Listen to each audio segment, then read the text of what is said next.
धन्यवाद भीम जी। उन 3 मैसेज में ऐसा कुछ नहीं था।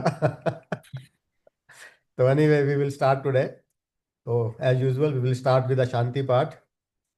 ओम सहना ववतु सहनौ भुनक्तु सह वीर्यं करवावहै तेजस्विनावधीतमस्तु मा विद्विषावहै।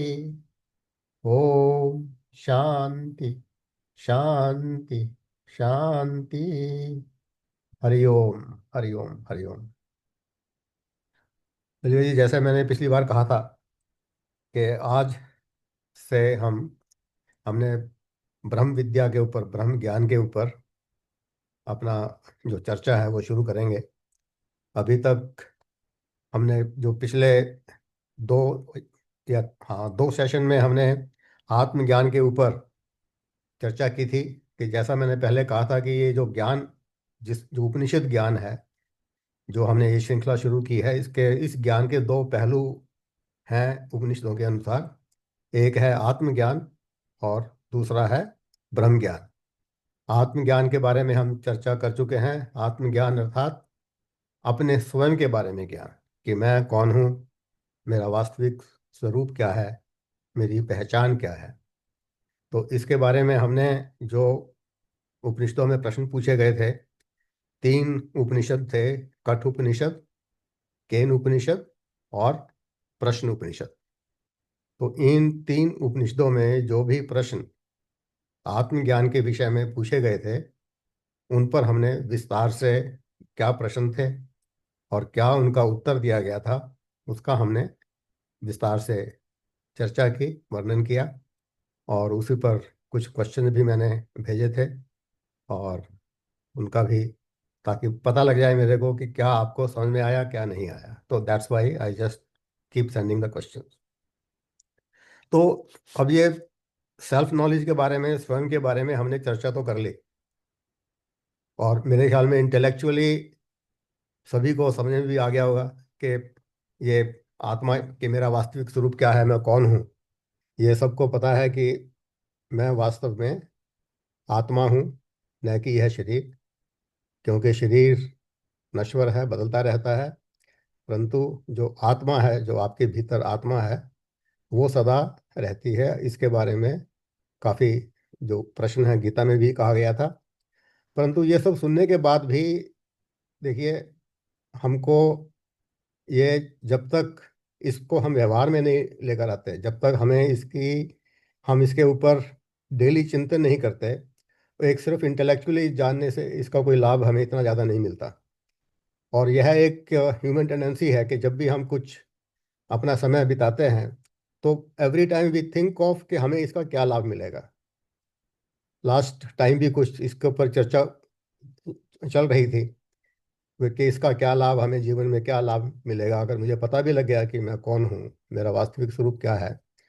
तो क्योंकि ये जो एक हमारी पहचान है, जब भी हम अपने बारे में बात करते हैं कि मैं कौन हूँ, हमारा ध्यान हमेशा अपने शरीर की तरफ, अपनी तरफ, मैं सो एंड सो हूँ, इसकी तरफ जाता है। हालांकि हमको पता भी लग गया है कि हम आत्मा हैं। तो यह जो एक हमारे अ, मन में ये जो एक संस्कार पड़े हुए हैं इतने इतने वर्षों से, इनका जो है कि छूटना बहुत आसान नहीं है। कि सिर्फ आपको 2 हफ्ते में एक बार यहाँ पर 1 घंटा बैठकर सुन लिया, और उसके बाद आप फिर अपने कार्य में लग जाते हैं। अपना जो रेगुलर वर्क है, रेगुलर परिवार है, संसार है, आप उसी के अंदर जो है कि लग जाते हैं। तो उपनिषद ये तो यही कहते हैं कि जब तक आप इसके, जब श्रवण मनन और ध्यान के द्वारा जब तक आप इस आत्मज्ञान को बारीकियों से नहीं समझेंगे, तब तक आपको यह नहीं पता चलेगा इसका हमें क्या लाभ मिल रहा है। कि लाभ कोई, इसका कोई टेम्परेरी या एक क्षणिक इसका लाभ नहीं है। यह जब आपको वास्तव में यह अनुभव हो जाएगा कि मैं वास्तव में अनंत स्वरूप हूँ, मेरा वास्तविक स्वरूप ही सच्चिद आनंद है, तो आप देखेंगे आपकी जो दुनिया है, आपकी जो जीवन है, वो बदल जाएगी। तो इसके ऊपर इसलिए तो एक छोटी सी कहानी है जो मैं यहाँ पर आपको सुनाना चाहूँगा। एक राजा था जो बहुत ही बड़े समृद्ध राज्य का राजा था। उसके कोई संतान नहीं थी। तो एक दिन उसने अपने राज्य के लिए एक उत्तराधिकारी ढूंढने के लिए एक घोषणा की। उसने एक बड़े मेले का आयोजन किया और उसमें हर तरह के लोगों को बुलाया गया। और उसमें लिखा गया कि इस मेले में मैं भी एक कहीं छुपा हूँगा। जो व्यक्ति मेरे को मेले में ढूंढ लेगा वो इस राज्य का अधिक उत्तराधिकारी बन जाएगा। तो मेला आयोजित किया गया। उस मेले में बहुत से लोग आए और सबका एक ही उद्देश्य था कि हम राजा को ढूंढें ताकि हम जो है कि उत्तराधिकारी बन जाएं। तरह तरह के लोग आए। परंतु जैसे ही वो आते थे ना तो वो जो मेले में आयोजन किया गया था जगह तरह तरह पर वहाँ मनोरंजन के साधन थे, खाना पीना था, वो उन्हीं में उलझ कर रह जाते थे। वहीं पर अपना आनंद लेने में लगे रहे। जहाँ जहाँ रास्ते में एक स्टॉल, दूसरा स्टॉल, तीसरा स्टॉल, राजा ने बहुत लेविश अरेंजमेंट किया हुआ था। उन सब में एक और व्यक्ति था जो एक यंग आदमी था। वो अपने लक्ष्य की तरफ उसका ध्यान था हमेशा। तो वो आगे बढ़ता गया। वो रास्ते में इन सब अट्रैक्शंस के अंदर नहीं उलझा और अंत में वो एक ऐसी जगह पहुंचा जहां बिल्कुल शांति थी। वहां कोई भी कार्यक्रम नहीं हो रहा था। बड़ा सुंदर सा म्यूजिक बज रहा था वहां पर। और जब वो वहां पर गया और उसने वहां पर राजा को ढूंढ लिया। वो एक अपने आम आदमी के वस्त्रों में वहां पर बैठा हुआ था और उसने राजा को ढूंढ लिया।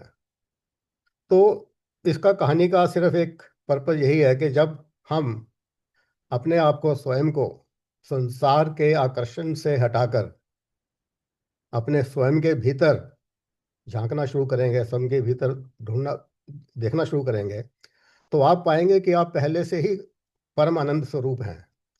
हम संसार की तरफ क्यों जा रहे हैं? एक खुशी ढूंढने के लिए कि मेरे को कोई दुख ना हो, मुझे हमेशा खुशी ही रहे। तो ये जो कहानी है इसका सिर्फ पर्पज यही था कि अगर आप अपने अंदर की तरफ ध्यान करें, चिंतन करें, मनन करें, तो आपका जो पाएंगे कि आपको दुखों का कोई अनुभव होगा ही नहीं। आप कहेंगे मैं तो परम आनंद स्वरूप हूँ।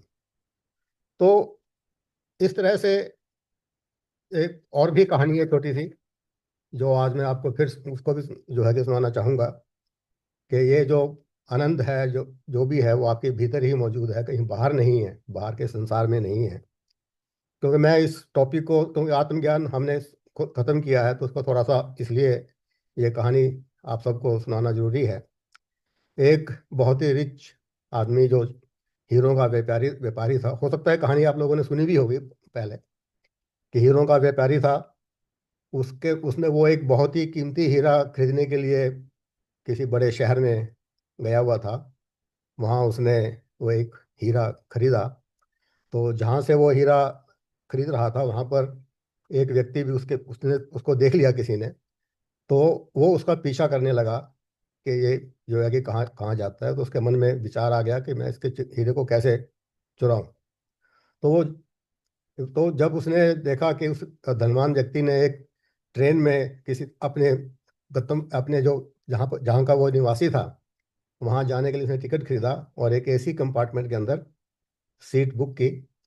तो उस दूसरे व्यक्ति ने भी उसी कंपार्टमेंट में वो अपनी सीट उसी दिन के लिए बुक कर ली। तो पहले आपको याद होगा कि एसी में अलग अलग कंपार्टमेंट होते थे जहाँ पर दो व्यक्ति जो यात्रा करते थे इकट्ठे।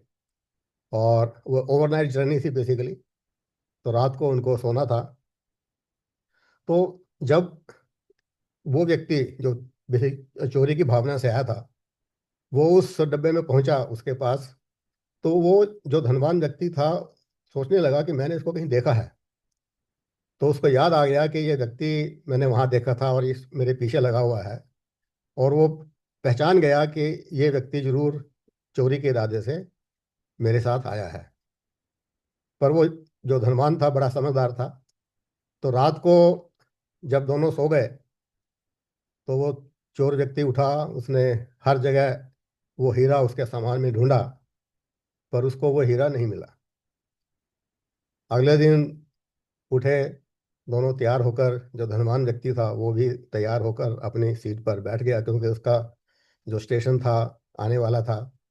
वो जब उसका स्टेशन आ गया तो वो धनवान व्यक्ति, उसने देखा कि वो हीरो को अपने पास पोटली में रख रहा है उसके सामने ही, और वो अपना जो है कि उतरने के लिए तैयार हुआ। तो वो जो चोर आदमी था उसने उससे पूछा कि महाराज, अब तो आप हमसे अलग हो रहे हैं, पर मैं आपको एक जो राज की बात बता दूं कि मैं आपके साथ आया था आपका हीरा चुराने के लिए, और मैं रात को आपका हीरा ढूंढता रहा पर मुझे वो हीरा नहीं मिला। तो क्या आप मुझे बताने का कष्ट करेंगे कि ये हीरा आपने कहाँ छुपाया हुआ था? तो वो धनवान व्यक्ति जो है हंसते हुए बोला कि मुझे पता था कि आप इस हीरे को ढूंढेंगे, रात को ही ढूंढेंगे, क्योंकि रात का ही समय था जब आप इसको ढूंढ सकते हैं। तो मैंने जो हीरा था वो आपके तकिए के नीचे ही छुपा दिया था, और मुझे पता था कि आप इसको हर जगह ढूंढेंगे, पर आपका ध्यान कभी भी वहां नहीं जाएगा अपने कि ये हीरा तो मेरे पास ही है। तो इसका भी सिर्फ एक मकसद यही है कि हम हर जगह खुशी ढूंढते हैं, हर जगह आनंद ढूंढते हैं, पर ये भूल जाते हैं कि आनंद तो हमारे अंदर है, हमारे मन के विचार, कि मन की भावना, उसके ऊपर डिपेंड करता है। तो ये आत्मज्ञान सिर्फ एक सुनने से ये इसका अनुभव नहीं हो सकता। तो आपको यही है कि थोड़ा सा चिंतन मनन और ध्यान बहुत आवश्यक है। पिछली बार भी अपने देवेंद्र जी ने भी कहा था कि ध्यान करिए, प्राणायाम करिए। तो ये सब बहुत आवश्यक है, चिंतन करिए, मनन करिए, तो आपको धीरे धीरे इसका जो अर्थ है, वास्तविक जो अर्थ है, वो समझ में आना शुरू हो जाएगा। तो इसके साथ ही जो आत्मज्ञान पर मेरी जो कथा थी वो आज के लिए इसमें वो होती है, पर मैं अब आगे शुरू करते हैं। तो ये जो था बेसिकली इस कहानी में जो एक हीरा था, the diamond basically represents the inner peace within us, और जो थीफ था, it is represents our mind, our own mind, because we constantly look outside for happiness. और जो वो ट्रेन थी, that represents our life journey, when we interact with people and try to collect all the things.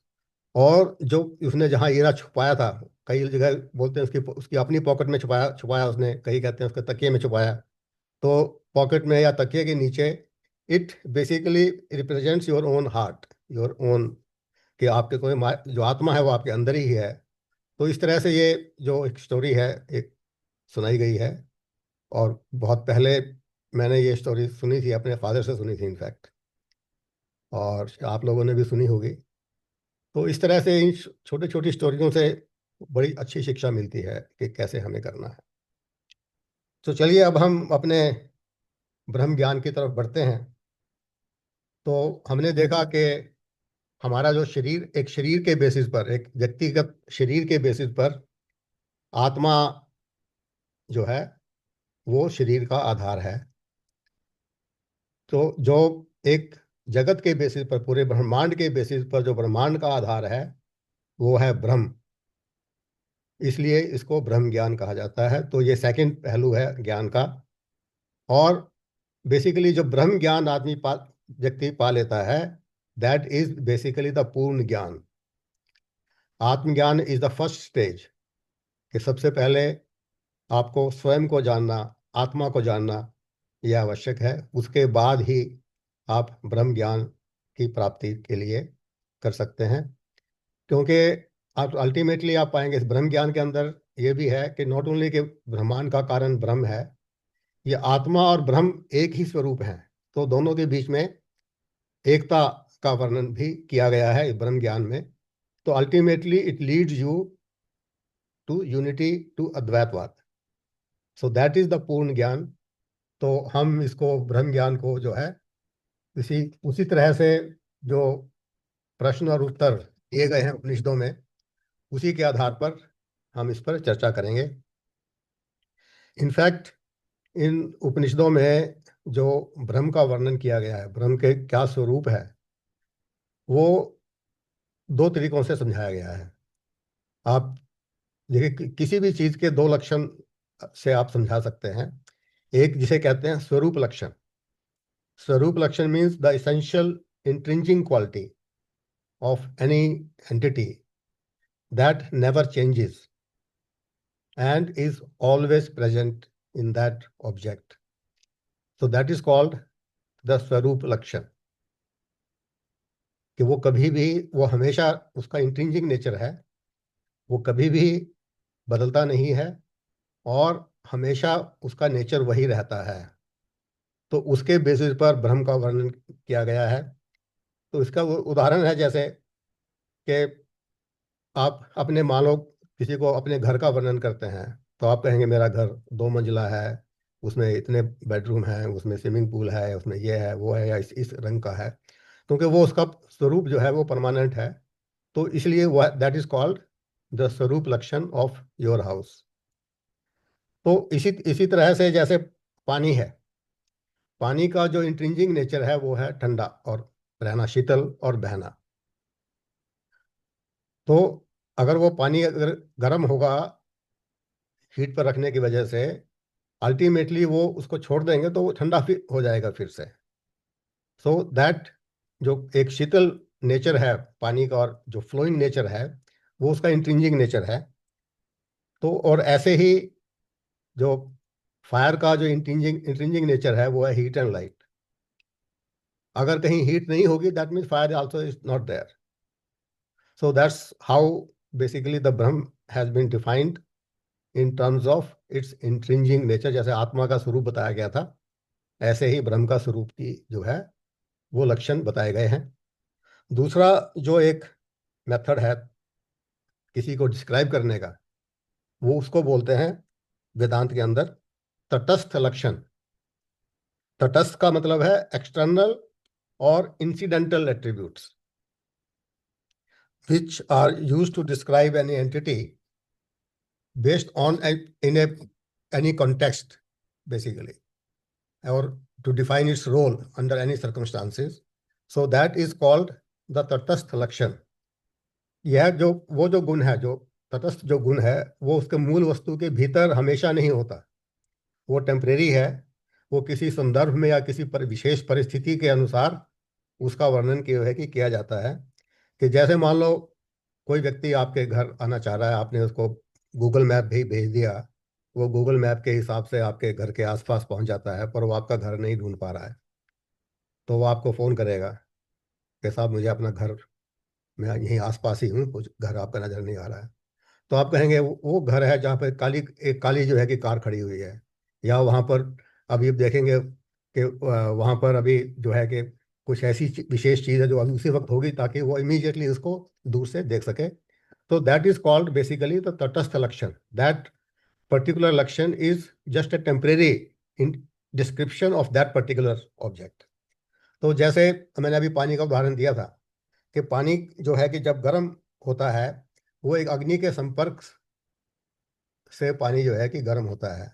तो पानी का जो गर्म होना है, वो उसका पानी का तटस्थ लक्षण है, विद रिस्पेक्ट टू के उसको जो है कि अभी आपने देखा कि वो पानी, देखो ध्यान से उठाइए, वो पानी अभी गर्म है। तो इस तरह से जो है कि वो उसका स्थायी गुण नहीं है, वो टेम्परेरी है। तो that is called basically the तटस्थ लक्षण। तो इन दोनों लक्षणों के बेसिस पर उपनिषदों में ब्रह्म की व्याख्या, ब्रह्म का डिस्क्रिप्शन, उसका वर्णन जो है कि किया गया है। तो ये दोनों लक्षणों के हिसाब से कि ब्रह्म क्या है, ये इसमें आएगा एक वन बाय वन। तो ब्रह्म ज्ञान के विषय में जो उपनिषदों में प्रश्न पूछे गए हैं, वो कैवल्य उपनिषद जो यजुर्वेद से है, मुंडक उपनिषद जो अथर्ववेद से है, छांदोग्य उपनिषद जो सामवेद से है, और प्रश्न उपनिषद जो अथर्ववेद से है। क्योंकि प्रश्न उपनिषद में दोनों तरह के प्रश्न पूछे गए हैं, आत्मज्ञान से संबंधित भी और ब्रह्म ज्ञान से भी। जो आत्मज्ञान से संबंधित है उसको हम पिछले सेशन में ले चुके हैं। इसमें जो प्रश्न ब्रह्म ज्ञान के संदर्भ में है, वो उन पर हम करेंगे। तो सबसे पहला जो हम लेंगे कैवल्य उपनिषद। कैवल्य उपनिषद सबसे छोटा उपनिषद है। इसमें केवल 26 श्लोक हैं और इसमें ब्रह्मा जी द्वारा ब्रह्म विद्या का उपदेश आश्वलायन ऋषि को दिया गया है। आश्वलायन ऋषि थे, उन्होंने ब्रह्मा जी से यह प्रश्न किया, निवेदन किया इनफैक्ट, हे भगवान, अधिहि भगवन ब्रह्म विद्यायाम, हे भगवान मुझे ब्रह्म विद्या का उपदेश प्रदान करें। वो ब्रह्म विद्या कैसी है? वरिष्ठाम, विच इज सर्वश्रेष्ठ, एंड निगूढ़ाम, जो गोपनीय है, सूक्ष्म है बहुत ही। तो that's what he is telling. And सदा सद्भि सेव्या नाम, जिसकी कामना सदा सज्जन पुरुष करते हैं, ब्रह्म विद्या पाने की कामना। अचरित सर्व पापम व्यापोध्य, जिस विद्या को जानकर जो विद्वान पुरुष है शीघ्र ही समस्त पापों से मुक्त हो जाता है। देन ही सेज परात्पर, जो श्रेष्ठ से भी श्रेष्ठ इस विद्या को प्राप्त करने के पश्चात श्रेष्ठ से भी श्रेष्ठ पुरुषम उपैति, जो श्रेष्ठ से भी श्रेष्ठ पुरुष जिसको हम परम पुरुष परमात्मा कहते हैं उसको प्राप्त कर लेता है। तो यह ब्रह्म विद्या जानने के वो बहुत उत्सुक थे। उनको पता था कि ब्रह्म विद्या प्राप्त करने के पश्चात जो है व्यक्ति को मोक्ष मिल जाता है, वह परमात्मा को प्राप्त कर लेता है और सभी इसकी कामना करते हैं। तो वो उस ब्रह्म विद्या का ज्ञान ब्रह्मा जी से प्राप्त करने का निवेदन करते हैं। अब ब्रह्मा जी, हम यहाँ पर ब्रह्म ज्ञान की बात कर रहे हैं, तो ब्रह्म और ब्रह्मा जी में कंफ्यूजन नहीं होना चाहिए। ब्रह्म इज ए अक्षर ब्रह्म, ओम ये तत्व है। ब्रह्म इज ए तत्व। ब्रह्मा जी त्रिमूर्ति का एक पार्ट है। आप सबको पता है कि ब्रह्मा, विष्णु और महेश, इनको त्रिमूर्ति कहा जाता है। कि ब्रह्मा जी इस द सृष्टिकर्ता, विष्णु जी इसके पालक हैं और शिव जी जो है वो इसके डिस्ट्रॉयर हैं। तो इस तरह से जो ब्रह्मा जी हैं वो मतलब ब्रह्म, हालांकि बोलने में ब्रह्म और ब्रह्मा या लिखने में कई बार लगेगा आपको सेम है, but there is a difference. तो ब्रह्मा जी इस अगले 20-22 श्लोक में ब्रह्मा जी जो है उसको ब्रह्म का वर्णन करते हैं और वो स्वरूप लक्षण के आधार पर उसको ब्रह्म का स्वरूप बतलाते हैं। सबसे पहले कहते हैं कि ब्रह्म वह है जो अचिंत्य है, जो हमारी सबकी सोच से परे है, अचिंतनीय है। वो जो अव्यक्त है, जो दिखाई नहीं देते। तो सेम, ही इज निराकार, बहुत सूक्ष्म है, जो दिखाई नहीं देते। At the same time he says अनंत रूपों वाले हैं वो, ही हैज से अनंत रूप, अविनाशी हैं। And then he says he is, जो संसार के पूरे ब्रह्मांड के मूल आधार हैं, आदि मध्य और अंत से रहित हैं, सर्वव्यापी हैं, वो आनंद स्वरूप हैं और वो एकमात्र हैं, अर्थात उनके समान दूसरा कोई नहीं है। वे ही सबके स्रोत हैं, सबके साक्षी हैं और ही इज बियॉन्ड इग्नोरेंस, हर प्रकार की जो अविद्या है, अज्ञान है, वो उससे परे हैं। फिर कहते हैं वे ही ब्रह्मा है, वे ही शिव हैं, वे ही विष्णु हैं और वे स्वयं प्रकाशमान है। जो सूर्य, चंद्रमा, सभी तारे जितने और अग्नि, वो सबके हैं, वो सबके प्राण हैं और वो काल के भी महाकाल हैं। वे भूतकाल में भी थे, भविष्य में भी होंगे और आगे भी हों और अभी भी हैं। वे शाश्वत हैं और उनको जानकर जो मनुष्य है वो मृत्यु को पार हो जाता है। उन इसके अलावा मुक्ति पाने का कोई और मार्ग नहीं है। कि ब्रह्म को एक बार आपने जान लिया, उसके स्वरूप को जान लिया, तो इसके अलावा मुक्ति पाने का कोई और साधन नहीं है। वो सभी आत्माओं की आत्मा है, अर्थात वो परमात्मा है। ब्रह्म और परमात्मा ये दोनों पर्यायवाची शब्द हैं। तो और सब कुछ ब्रह्म से ही उत्पन्न होता है, ब्रह्म में ही स्थित होता है और ब्रह्म में ही विलीन हो जाता है। इस तरह से ब्रह्मा जी ने संक्षेप में ब्रह्म का स्वरूप का वर्णन किया। इसको, इस स्वरूप को अगले उपनिषदों में भी देखेंगे, वहां भी वर्णन किया गया है। तो इस प्रकार से ब्रह्म का जो वर्णन है, जो इसी को बेसिकली यही ब्रह्म विद्या है। आगे तो डिटेल में उसको वर्णन होगा। तो ये सारा वर्णन ब्रह्मा जी ने उनको, ऋषि आश्वालायन को दिया। अब अगला जो उपनिषद है, मुंडक उपनिषद है। ये बहुत ही एक फेमस, बहुत ही इम्पोर्टेंट उपनिषद है। मुंडक शब्द का अर्थ होता है सिर मुंडवाना या मुंडा, सिर मुंडा हुआ। क्योंकि इस उपनिषद में उच्च कोटि की ब्रह्म विद्या का वर्णन है, जो जिसको प्राप्त करने के बाद व्यक्ति का जो अज्ञान रूपी अंधकार है दूर हो जाता है, वो नाश हो जाता है। इसलिए इसको मुंडक उपनिषद कहा जाता है, क्योंकि ये अज्ञान का नाश करने वाला उपनिषद है। इसमें बहुत विस्तार से ब्रह्म का वर्णन किया गया है। तो इसमें सर्वप्रथम जो बताया गया है इस उपनिषद में, कि जो ब्रह्मा जी ने इस ब्रह्मांड के, जिसको हम सृष्टिकर्ता बोलते हैं, इसकी रचना की है। और ब्रह्मा जी ने ही ब्रह्म विद्या का संचार किया। And then Brahma ji imparted this knowledge to his eldest son Atharv. Atharv imparted this knowledge to a disciple named Angir, who in turn imparted to Satyavaha, who was a descendant of Bharadwaj. And Satyavaha मुनि ने इसको या अपने शिष्य अंगिरस को दिया। गीता में कहा गया है चैप्टर चैप्टर 4 में, कि यह परंपरागत तरीके से जो ज्ञान है ये चलता आ रहा है। वहां उन्होंने कहा था कि यह ज्ञान मैंने सूर्य देव को दिया। यहाँ पर जो कहा गया है कि यह ब्रह्मा जी ने सृष्टि कर बनाई, ब्रह्मा जी ने इसमें इस विद्या का संचार हुआ, और उन्होंने कैसे इस विद्या को एक अपने, इसको एक प्रजाति से दूसरी प्रजाति में किस तरह से ये ट्रेवल किया है। उसके बाद ऋषि अंगिरस ने, जिसने ये ज्ञान पाया सत्यवहा से, उसने ये ज्ञान किसको दिया, इसके बारे में इस उपनिषद में, और कैसे दिया, इस उपनिषद में उसका व्याख्यान किया गया है। उपनिषद में कहा गया है कि एक शौनक नाम के बहुत ही धनी गृहस्थी थे, फैमिली मैन थे। उन्होंने अपना पूरा फैमिली जीवन बड़े विवेक से बिताया, और वो फिर बाद में जिज्ञासु बन गए। उनके मन में मोक्ष पाने की इच्छा जागृत हुई, और उसके लिए वो ऋषि अंगिरस के पास पहुंचे, और अब ये सर्वोच्च ज्ञान पाने की इच्छा से, और उन्होंने उनके पास पहुंचकर विधि पूर्वक उनको प्रणाम किया, और उनसे पास जाकर यह प्रश्न पूछा। उन्होंने पूछा कि महाराज, this world is filled with so many things, और हमें ये जो मानव जीवन मिलता है बड़ा सीमित है, लिमिटेड टाइम के लिए मिला है। हम इसमें कितना भी ज्ञान प्राप्त कर लें संसार के बारे में, तब भी हम देखते हैं कि हमारा जो ज्ञान है वह अधूरा है।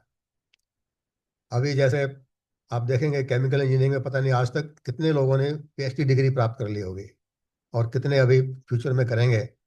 तो तब भी उनका जो ज्ञान है बड़ा लिमिटेड है। तब भी आपको पूरा ज्ञान कभी नहीं हो सकता संसार के बारे में भी। The still developments keep on taking place. तो this is what he is asking, कि यह जो कुछ भी हम संसार में रहकर हम संसार के बारे में ज्ञान प्राप्त करते हैं, तो फिर भी हम अपने आप को लिमिटेड, और ये ज्ञान प्राप्त हमें नहीं होता।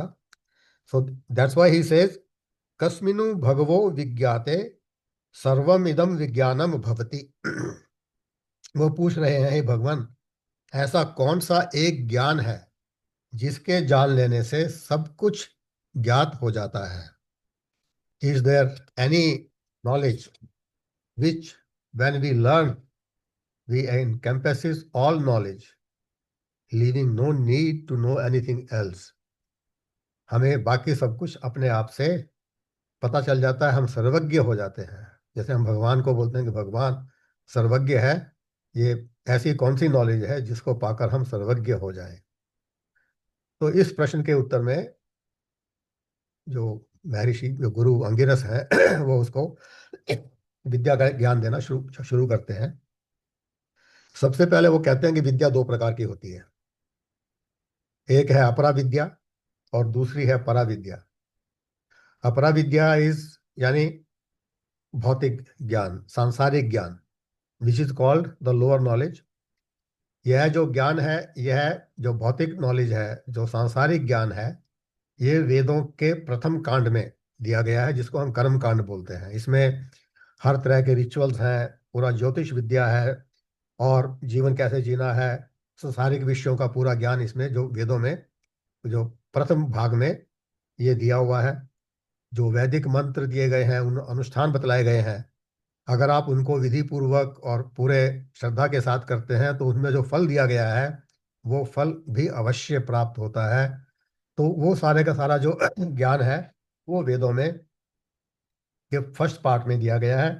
इस ज्ञान को अपरा विद्या या सांसारिक ज्ञान कहा जाता है। दूसरा है परा विद्या, the higher knowledge, the spiritual knowledge, जो हमें परम सत्य, अविनाशी ब्रह्म का साक्षात बोध कराता है। That is called basically the para knowledge, and that's what we are going to talk about in this session. कि वह परा नॉलेज क्या है और उसका उसका मतलब क्या है। यह कोई किताबी ज्ञान नहीं है। मतलब this is not, you will not find in your any of your books etcetera, and it's not to be learn by your intellect, by के बुद्धि द्वारा इस ज्ञान को प्राप्त नहीं किया जा सकता। इसको जो है कि आपको इस ज्ञान को समझने के लिए आपको इसके लिए चिंतन करना पड़ेगा और अपने मन को शुद्ध करना पड़ेगा। उसके पश्चात ही यह ज्ञान, ब्रह्म ज्ञान आपको प्राप्त होगा। जिस प्रकार से नदियां जो है नाम और रूप खोकर समुद्र में मिल जाती हैं, इसी प्रकार से जब आपको यह ज्ञान प्राप्त हो जाता है, आप अपना जो नाम है, जो शरीर है, उसको खोकर आप ब्रह्म में, परमात्मा में विलीन हो जाते हैं।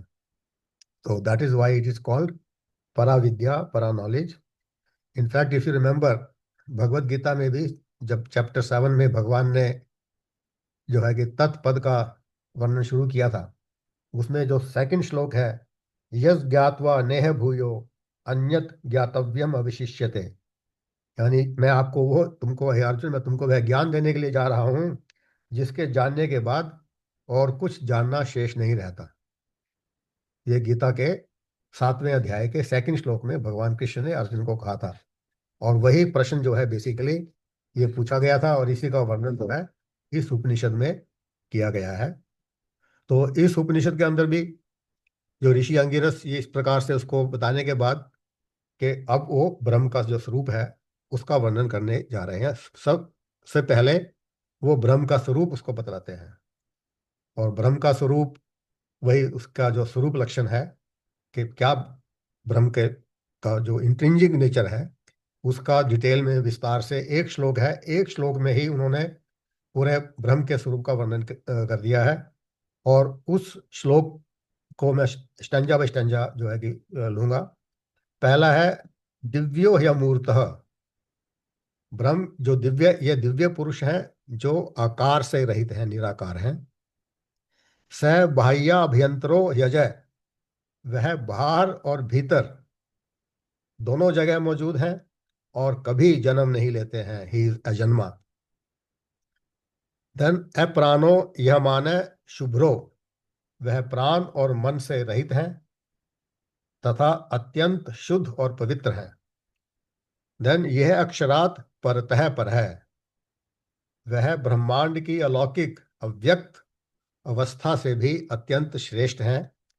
तो इस श्लोक में अब मैं एक एक करके कि क्या क्या उसके गुण बताए गए हैं वो संधि विच्छेद करके मैं आपके सामने रखने जा रहा हूं। पहला है, उन्होंने बोला Divya, he is divine. Divine का जो वर्बल रूट है वो है दिव्य। जो दिव्य का जो वर्बल रूट है वो है दिव, विच मीन्स टू शाइन।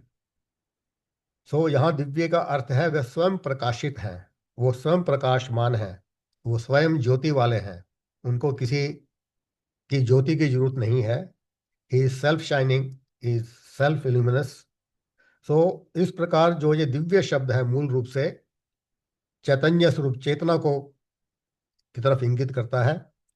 तो यह जो बेसिकली चेतना है, प्योर चेतना है, कॉन्शियसनेस है, जो संपूर्ण जगत को, सभी शरीर के जो जो है उनके मन को प्रकाशित करते हैं। तो he is divine, he is Divya. Second जो लक्षण बताया गया है, अमूर्तः, जिसकी कोई मूर्ति नहीं है, जो बिना इसका कोई आकार नहीं है, जो निराकार है, वो सूक्ष्म से भी सूक्ष्म है।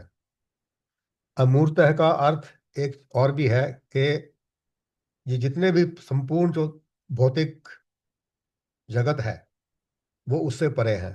हमें क्या दिखाई देता है? हमें जो भौतिक, जो ग्रॉस शरीर है या जो ग्रॉस वर्ल्ड है, वो हमें दिखाई देता है। तो he is beyond the total gross world of this universe. Third, इसने उन्होंने कहा है कि पुरुष है। यहाँ पुरुष का अर्थ मनुष्य नहीं है, इसका अर्थ है पूर्णत्व पुरुष, जो पूर्ण है, जो अनंत है, जो इनफाइनाइट है, वह है। ब्रह्म इज इनफाइनाइट, ही इज अनंत। वह सभी प्राणियों के दिल में है। He is the absolute reality. Basically that's the meaning of पुरुष है।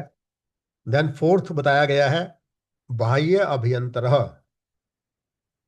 वह सभी चीजों और प्राणियों के भीतर भी है और उनके बाहर भी मौजूद है।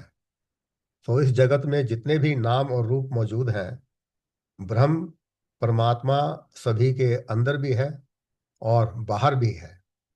अब ये आप जरा सोचिए इसके बारे में कि अगर वो चेतना है, वो कॉन्शियसनेस है, जिसको हम केवल अनुभव कर सकते हैं, तो हमें ठीक है, कोई आप किसी को देखते हैं, जीवित व्यक्ति को देखते हैं, आप पता है उसमें चेतना है, ही इज कॉन्शियस, तो हमें पता है कि वहाँ उसमें ब्रह्म है।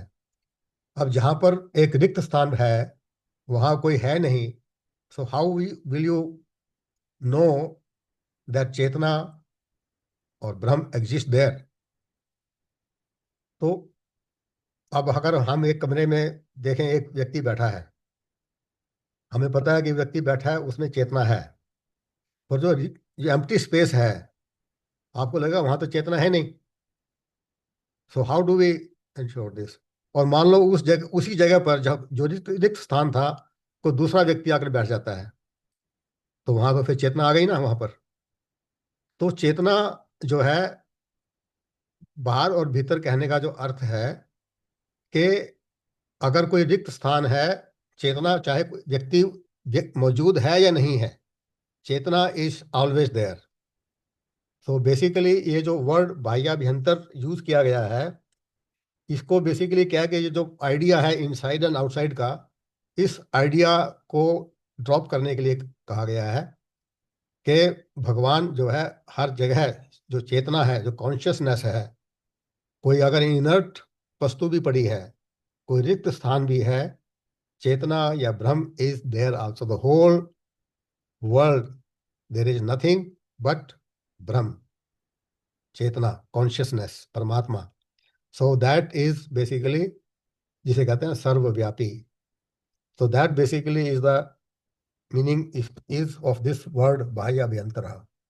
ये एक्सप्लेनेशन आपको शायद किसी उपनिषद में ऐसे नहीं मिलेगा जो मैंने आपको कोशिश की है बताने की।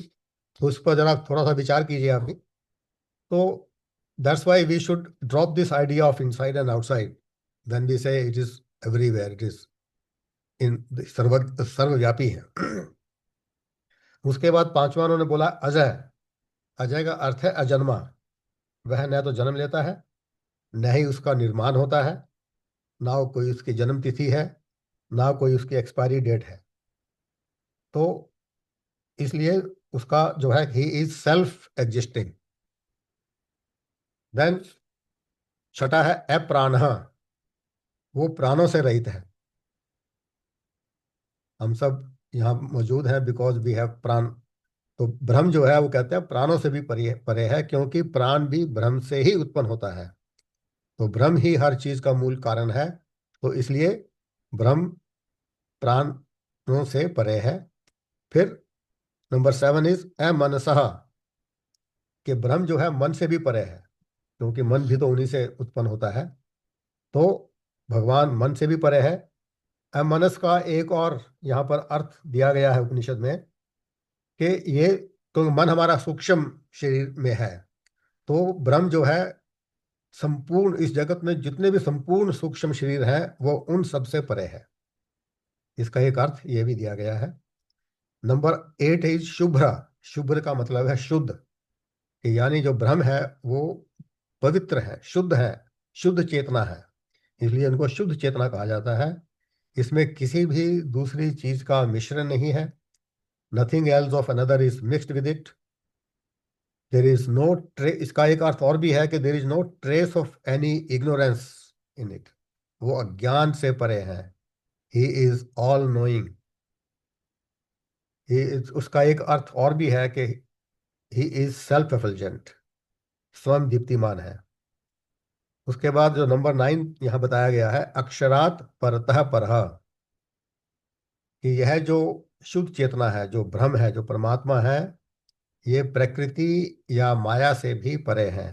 अक्षरात पर ब्रह्म जो है कि वो संपूर्ण स्थूल दुनिया से परे है, जिसमें सभी स्थूल शरीर शामिल हैं। तो संपूर्ण सूक्ष्म दुनिया से भी परे हैं, जिसमें सभी प्राणी, मन, बुद्धि, ये सब शामिल हैं। और ब्रह्म जो है वो माया और अज्ञान से भी परे हैं। That he is beyond the causal body also. मैं आगे हम चर्चा करेंगे कि हमारा जो शरीर है उसके 3 भाग होते हैं, gross body, subtle body and the Kajal body. इसका भी हम वर्णन करेंगे। सो दैट मीन्स इसका मतलब यह है कि he is beyond all the 3 bodies, all the 3 types of gross, subtle, and the causal body of the universe. तो इसका जो है कि इस तरह से भगवान इन्होंने तो ब्रह्म का जो स्वरूप लक्षण के हिसाब से उसका वर्णन किया। उसके बाद अब ब्रह्म का जो एक बहुत ही इंपॉर्टेंट, कि इसको कैसे समझा जा सकता है, वो बताने जा रहे हैं कि इस पूरे ब्रह्मांड का जो कारण है वो ब्रह्म है। ये संपूर्ण ब्रह्मांड उन्हीं से उत्पन्न हुआ है। तो इसके ऊपर आप फिर जरा विचार करें कि जैसे अभी हमने जाना कि ब्रह्म जो है शुद्ध चेतना है, निराकार है, अविनाशी है, उनमें कभी कोई परिवर्तन नहीं होता है। तो फिर ये ब्रह्म जो है इस संसार का कारण कैसे हो सकते हैं? कि we know that for any effect to take place there has to be a cause. और एक इफेक्ट तभी होगा when there are certain modifications take place in that particular cause. आप एक चीज से अगर दूसरी चीज बनती है तो that particular thing has to undergo some modifications. And when we say that Brahm is अविनाशी, उसमें कोई मॉडिफिकेशन नहीं होते हैं, he is permanent. So how can we understand, how can we now think that ये पूरा का पूरा जो संसार है, जो पूरा ब्रह्मांड है, वो ब्रह्म ही उसका कारण है, ब्रह्म से ही उत्पन्न हुआ है, ब्रह्म में ही विलीन हो जाता है। तो ये है, इसको हम कैसे समझ सकते हैं? अब जैसे आप जो दही है, दही का जो कारण है वो मिल्क है। Milk has to undergo certain changes, certain modifications, then it becomes a curd. ऐसे ही मिट्टी के बर्तन है, क्ले है, the clay has to undergo certain changes as designed by the potter, and then it takes the shape of a pot. तो इस तरह से पर ब्रह्म में तो अब कोई मॉडिफिकेशन हो नहीं सकता। तो अब ये जो, इसलिए ये जो उदाहरण है, दूध से दही बनना या मिट्टी से बर्तन बनना, ये तो यहाँ पर लागू नहीं हो सकता, क्योंकि ब्रह्म तो एक पूर्ण चेतना है, निराकार है, अनंत है। तो उनसे तो अलग कोई सृष्टि उत्पन्न हो नहीं सकती। तो पर ये सब आर्गुमेंट्स बिल्कुल आपकी अपनी जगह सही है। संसार के संदर्भ में अगर आप देखेंगे तो फिर भी संसार तो है।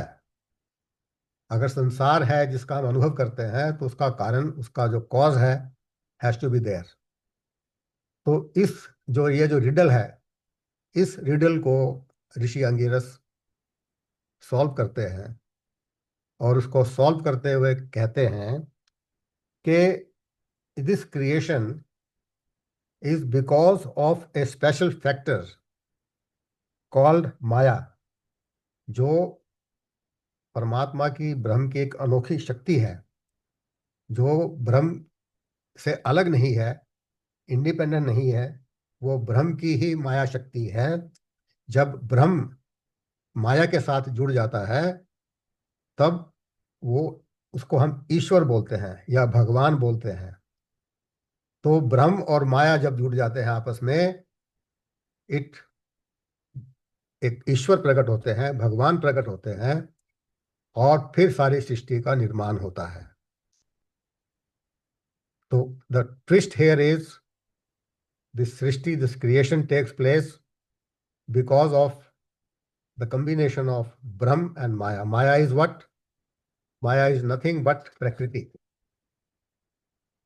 तो और इसको एक एग्जाम्पल के द्वारा इसमें समझाया गया है कि जैसे प्योर गोल्ड है, pure gold we can't convert it into jewellery, you as you all no.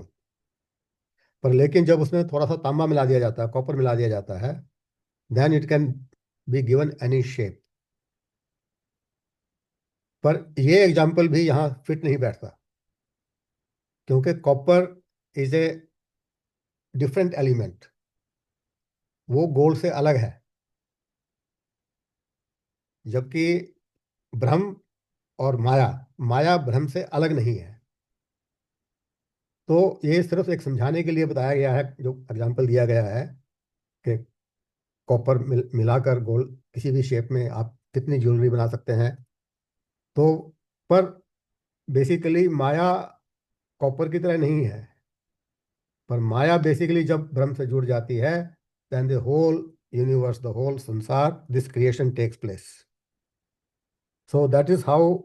तो ये सारा का सारा जो संसार है, ये माया पर, जैसे अब 7वां अध्याय अगर आप याद करेंगे, वहां पर भी भगवान ने कहा है, श्री कृष्ण ने, कि मेरी दो प्रकृति, जड़ प्रकृति और परा प्रकृति, जिसके द्वारा इस संसार का निर्माण होता है। बेसिकली उसी चीज को यहाँ पर अलग ढंग से समझाया गया है कि ब्रह्म और माया मिलकर इस संसार का निर्माण होता है। कैसे निर्माण होता है उसको हम चर्चा आगे बाद में करेंगे। पहले माया के बारे में जो है कि ये जो माया क्या है, इसका वर्णन श्वेताश्वर उपनिषद में किया गया है।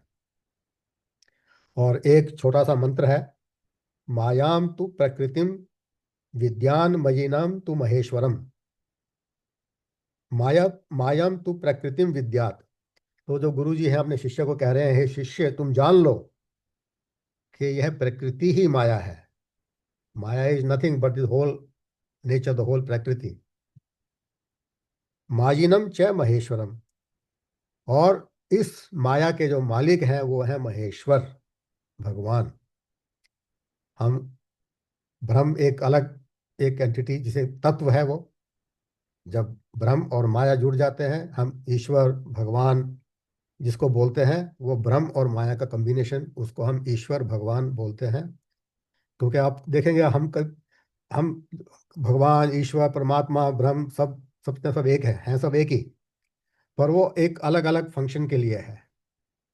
तो यहाँ पर जो है कि आप मतलब ब्रह्म और भगवान और ईश्वर, ये इनमें क्या डिफरेंस है, क्या है, वो थोड़ा सा इसको समझाने के लिए कहा गया है। तो इस माया को चलाने वाला भगवान है। माया की कोई इंडिपेंडेंट एग्जिस्टेंस नहीं है। भगवान ब्रह्म है, परमात्मा है, तभी माया है। और बिना परमात्मा के माया का कोई अस्तित्व नहीं है। ना ये माया कुछ संसार बना सकती है जब तक ब्रह्म उसके साथ नहीं जुड़ा हुआ हो। तो इसलिए वो बिना किसी परिवर्तन के माया जब ये ऐसी शक्ति है भगवान की, ये ब्रह्म की, कि बिना किसी वास्तविक परिवर्तन के, बिना ही वह भिन्न रूपों में दिखाई देती है। It's an apparent world of different forms and different names. बिना किसी परिवर्तन के, नेचर में कोई परिवर्तन नहीं होता है, which converts into, so it is appears apparently in different names and forms। और इसकी जो एनालॉजी है, एक एग्जाम्पल से दी गई है this analogy of A hall with parallel mirrors. आपने देखा होगा कई जगह एग्जीबिशन में लगते हैं तो वॉल के ऊपर पैरेलल मिरर्स लगे हैं। Once you go inside you can see many Brij Gupta और मैनी भीम बालाजी वहां पर आपको पाएंगे। तो एक ही व्यक्ति आप कितने ज्यादा जो है कैसे नजर नजर आ जाएंगे, तो वो इसी तरह से है बेसिकली कि without undergoing any changes how a person can appear in many, it is because of maya upadhi. So the mirrors is basically like a maya upadhi, जिसके कारण अचानक बिना किसी परिवर्तन के one can appear in many forms. So यह जो है माया जो है एक उपाधि का प्रतिनिधित्व करता है। तो इसमें जो बताया गया कि जो Brahma is the cause of this creation, इसका जो सस्टेनर है and also the abode of the dissolution, यह तटस्थ लक्षण के अनुसार यह समझाया गया है। क्योंकि यह संसार भी सदा एक जैसा नहीं रहता, यह परिवर्तनशील है। इसमें परिवर्तन होता है, ये डिसोल्यूशन भी होता है, परंतु ब्रह्म सदैव मौजूद रहता है। संसार मौजूद है या नहीं है, परंतु ब्रह्म परमात्मा इज ऑलवेज देयर। अगर संसार डिसोल्यूशन भी हो जाता है तब भी ब्रह्म इज देयर। तो आज हम ये पार्ट 1 है इसका, ब्रह्म विद्या का। हम आगे इसको पार्ट 2 या पार्ट 3 तक भी जाएंगे।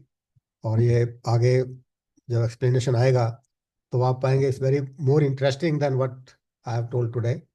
May be of course you all know this कि सारा संसार जो आया है वो ब्रह्म से आया है, और माया से भी, ये गीता में भी पढ़ा है, पर इसको एक डिफरेंट वे में समझाया गया है। तो I hope you have understood it. So आज के लिए मैं इतना ही यहीं पर विराम करता हूँ, और धन्यवाद आपका। ओम तत्सत, ओम तत्सत, ओम तत्सत।